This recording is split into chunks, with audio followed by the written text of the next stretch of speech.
Veja bem, então, ler sem preconceitos, sem crenças, sem ideologias é um negócio difícil. A pessoa que tem dificuldade com a leitura que atinge a crença dela, por exemplo, se ela é evangélica, ela não vai ler um texto que fala lá sobre Maria, por exemplo, porque ela começa a ler, ela já começa a ler o texto para o umbigo dela. Às vezes ela nem leu, ela nem viu quem escreveu o texto, né? Às vezes quem escreveu o texto é alguém ligado à igreja católica, ou um padre especificamente, mas ela já nem leu o nome do autor, ela quer ler no texto o que ela acha que ela deve encontrar. Isso é difícil, o leitor assim, ele não se torna um bom leitor do ponto de vista da compreensão, porque ele tem dificuldade de compreender a ideia do outro, o modo como o outro quer ver o mundo, né? O filtro que o outro fez. Ela quer que o mundo seja visto da maneira como ela vê. É até narcisística, inclusive, né? O Caetano fala que Narciso acha feio tudo aquilo que não é espelho, né? Caetano Veloso diz isso na música Sampa. E é isso mesmo, a pessoa lê em si mesmando as ideias do outro. Não é assim que funciona, né? É, então, compreender é saber conectar o projeto do autor. Então, quando eu compreendo, eu estou lendo a visão social do texto, que é o tema do texto, o problema do texto, os objetivos do texto, as ideias centrais, os argumentos do texto, a tese que o texto defende e a conclusão a que o texto chega. Repare, é tudo do texto, da autoria do texto, que está lá no texto. É a estrutura, o projeto, a construção que o texto traz, que ele faz, que ele privilegia. Não é você que compreende o texto só. É uma compreensão do autor, no caso. É uma leitura de cabeça do outro. Você está fazendo a leitura da mente do outro, como é que funcionou a mente dele.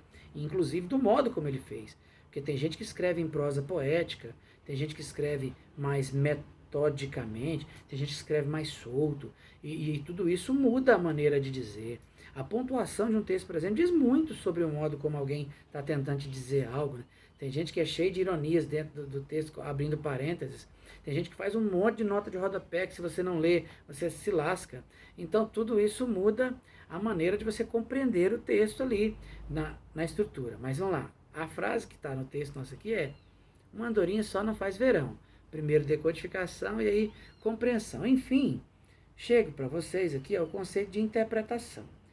A compreensão, eu disse para vocês que é o que o texto diz, como ele diz, conforme o que o texto pretende. Né? A compreensão é isso, quem escreveu pretende.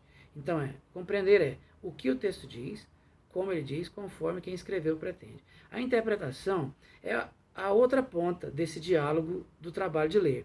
A interpretação é o que eu, leitor ou leitora, digo a respeito do que o texto disse. O que eu, leitor ou leitora, digo do como esse texto disse o que ele disse. E aí, associando ao que ele pretende ao que eu também pretendo. Isso é interpretação. Então eu tenho aí uma via de mão dupla que se encontra. Enquanto o autor pesquisa, planeja, rascunha, escreve. Eu vou lá, pego o texto pronto, desmonto o projeto dele e trago para mim. Entende isso? Eu faço o caminho inverso dele. Eu desmantelo o que ele pegou e organizou. Eu, digamos, desorganizo para poder encontrar do meu jeito ali aquilo. Mas às vezes no meio acadêmico você nem tem tempo para quando eu falo em avaliações, para isso tudo. Porque o que a academia busca muito é erudição, que é assim, como é que eu consigo compreender o que está sendo dito sobre o tema por vários autores, por várias pessoas. Às vezes você não vai ter tanta oportunidade de escrever sobre o que você mesmo pensa para poder colocar aí numa avaliação, por exemplo, mas não interessa. Do ponto de vista do desenvolvimento pessoal, é fundamental, né, a interpretação. Inclusive, elas não são separadinhas como é aqui no texto, tá, gente? Isso é assim, uma coisa está ligada na outra, está na outra. Eu decodifico, compreendo, interpreto numa via. É claro, se você tem um controle mais claro disso, se você tem maturidade disso, muda tudo da sua visão enquanto leitor, né? Porque você vai, na hora, vai identificar se você está trazendo demais o texto só para o que você acredita, que você quer, o que você pensa, né? E na hora você vai perceber. Agora, por exemplo, no Brasil nós estamos numa crise, né? As pessoas não podem dizer nada um contra o outro do ponto de vista político, que já virou uma coisa, tá ridículo até, porque o argumento é sempre o argumento do oposto. Então, se eu faço uma coisa, eu sou comunista. Se eu não faço, eu sou Bolsonaro. É muito louco isso, né? Isso tudo é uma redução muito imbecil até, inclusive. Mas não vamos nos perder tempo com isso, não. Vamos nos deter nisso aqui, não.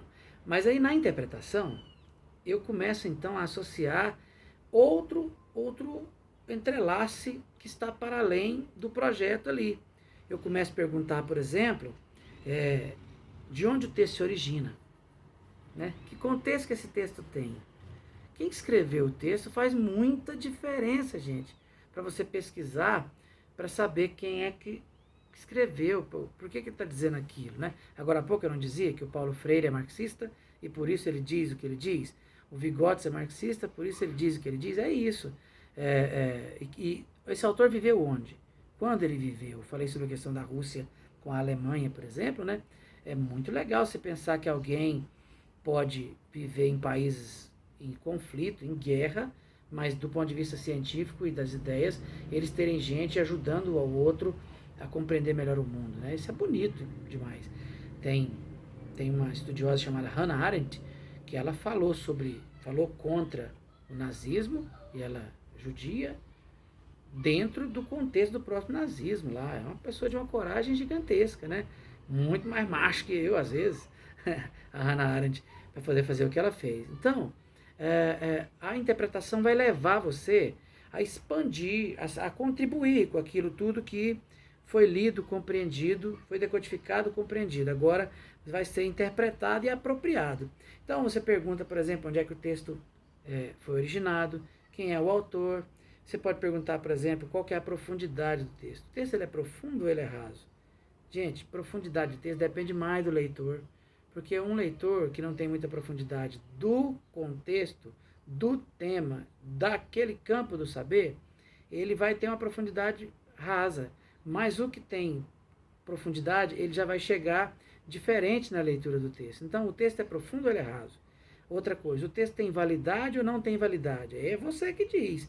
Bom, o autor tem validade para mim até certo ponto. Depois, quando ele começa a viajar lá, aí eu já não acho que tem tanta validade, não. Mas eu respeito. A validade é para mim, a validade. A profundidade é para mim, porque eu só consigo ver até onde eu tenho competência, e a validade também. E até que ponto você concorda ou não concorda com as ideias do autor. Isso também é interpretação, né? Você que interpreta isso. Aí eu vejo profundidade aqui, acho válido isso aqui e por isso eu concordo, por isso eu não concordo. Acontece, inclusive, você ler um texto e concordar parcialmente com ele, e discordar parcialmente com ele, concordar de uma parte, não concordar com outra, gostar demais de um trecho do texto, em termos interpretativos, assim, de parecer muito com o que você pensa, e outro trecho não ter nada a ver com o que você pensa também. Mas tudo isso é parte da leitura, não funciona leitura só com aquilo que eu gosto, né? Não dá para ser assim. E aí, a mesma frase, uma andorinha só não faz verão. Então, veja bem, nessa gradação aí, você consegue perceber um ciclo que está amalgamado, está ligado um no outro. Metodologicamente, eu estou separando aqui, tá, gente? Para vocês aprenderem melhor, eu ter condições de explicar melhor, eu separei aqui a decodificação, a compreensão e a interpretação. Mas elas se dão num contínuo muito firme, né? Muito forte. Você não consegue, às vezes, separar de imediato o que você está decodificando, compreendendo e interpretando, não. Porque vem tudo num fio só, puf, na sua cabeça. Sobretudo, quem tem mais maturidade em certos temas, ele já vai lendo, inclusive ele já vai fazendo inferências do que ele pode encontrar no texto. Ele nem chegou lá no meio do texto, mas ele já consegue deduzir o que ele vai achar lá.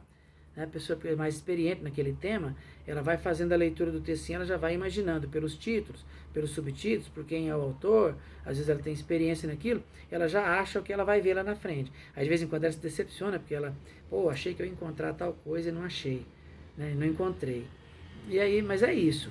Então, decodificação, compreensão e interpretação são níveis de leitura, são superfícies, né? O superficial, o intermediário e o profundo, tá bom? Beleza? Então é isso.